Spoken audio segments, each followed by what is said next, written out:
Audio Jungle.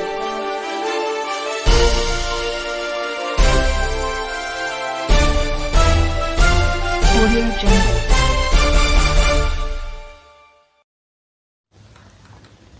ఈ రోజు అనగా పెందుర్తి నియోజకవర్గం జీవీఎంసీ 88వ వార్డు నరవ మరియు కోట నరవ కాలనీ ప్రాంతాలలో అధికారులతో కలిసి పర్యటించి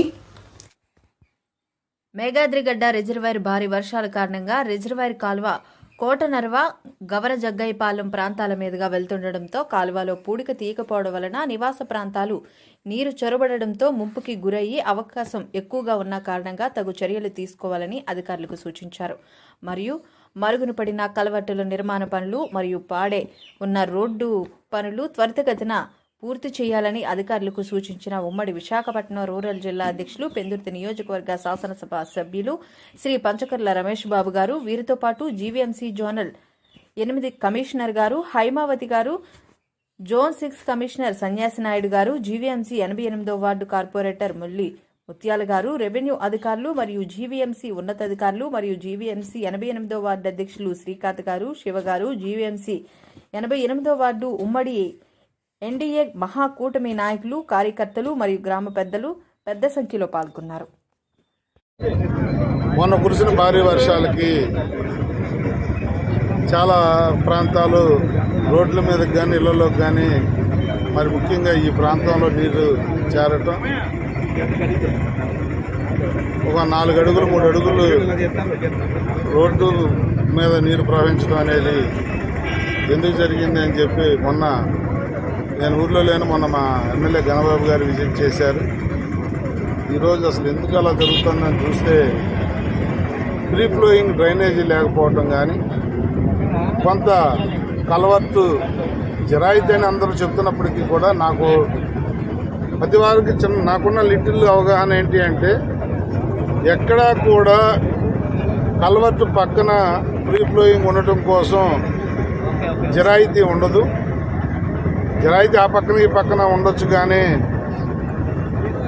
మొత్తం జరాయితీ అని నేనైతే అనుకోవట్లేదు. ఒకవేళ జరాయితీ అయినా కొంతవరకు మేఘాద్రిగడ్డకి కానీ, కొంతవరకు ఇది ఎయిర్పోర్ట్ వైపు రైల్వే ట్రాక్ పక్కకు కానీ ట్రైన్ అనేది ఏర్పాటు చేసుకోవాలంటే జరాయితీ అయినా మంచి ప్యాకేజీ ఇచ్చి ల్యాండ్ ఎక్విజిషన్ చేస్తాం. మా అధికారులు కూడా అదే చెప్తా ఉన్నాం.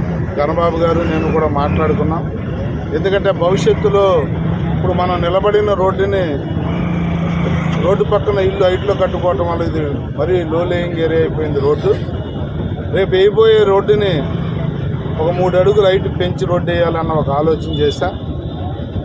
రోడ్డు హైట్ పెంచుకోవాలా, డ్రైనేజీ వ్యవస్థ ఆధునీకరణ చేసుకోవాలా, జరాయితీ ఉంటే ఎక్విజిషన్ చేయాలా, ఇవన్నీ కూడా అధికారులతో జీవీఎంసీ కమిషనర్తో నేను గణబాబు గారు కూర్చుని మళ్ళీ ఎప్పుడైనా భారీ వర్షాలు వచ్చినప్పుడు ఈ ప్రాంతం ముంపుకు గురవకుండా తగు చర్యలు తీసుకుంటామని కూడా ఈ ప్రాంత వాసులకు హామీ ఇస్తా ఉన్నా. కాకపోతే అందరూ సహకరించాలి. ఇల్లు కట్టుకుని రోడ్డు వరకు ర్యాంప్ వేసుకోవటం, రోడ్డును ఆక్రమించటం, ఫ్రీ ఫ్లోయింగ్ వెళ్ళే వాటర్ని మూసేసి ఆక్రమించుకోవటం అనేవి తగ్గాల. ప్రజలకు కూడా చైతన్యం కావాలి. నా పక్కవాడు చేశాడు, లేకపోతే నాకు కావాల్సిన వాడు చేశాడు, నా పార్టీ వాడు చేశాడు అనే ఇలాంటి ఆలోచనలు మాని ప్రభుత్వానికి ప్రజలు కూడా సహకరిస్తే అధికారులు కూడా వారి పని వాళ్ళు చేసుకెళ్తారు. దయచేసి ప్రజల్లో కూడా చైతన్యం రావాలని చెప్పి కోరుకుంటూ, తప్పకుండా భవిష్యత్తులో ఈ ప్రాంతంలో మళ్ళీ ఇలాంటి కార్యక్రమాలు ముంపు గురే కార్యక్రమాలు జరగకుండా చర్యలు తీసుకుంటామని మాత్రం ఆమె డెఫినెట్గా ఏదైతే ఆక్రమణలు ఉన్నాయో వాటన్నిటి మీద చర్యలు ఉంటాయి.